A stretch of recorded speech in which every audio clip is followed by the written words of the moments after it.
신호 다발 구간입니다. Mana akong building, mga building iPark social.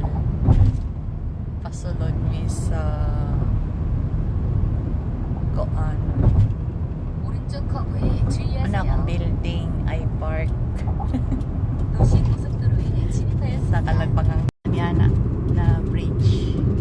Ang tawagin ay Kong Ali Bridge. Tapos man ang Kong Ali Beach. Yan, papasok namin mo ni siya one of the famous bridge there sa Busan.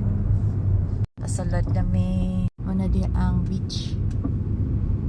Ani Kong Ali Bridge. Na ako'y nani uli magtsuga-nahan ay kay paglayo naman pa na guest na guest original yun siya na guest sunglass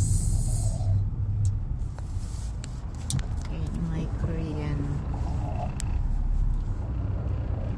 akong anak pa dito habilin ganiya ako kauban ng anak 약 500m 앞 시속 80. gano'n 카메라 찍겠다.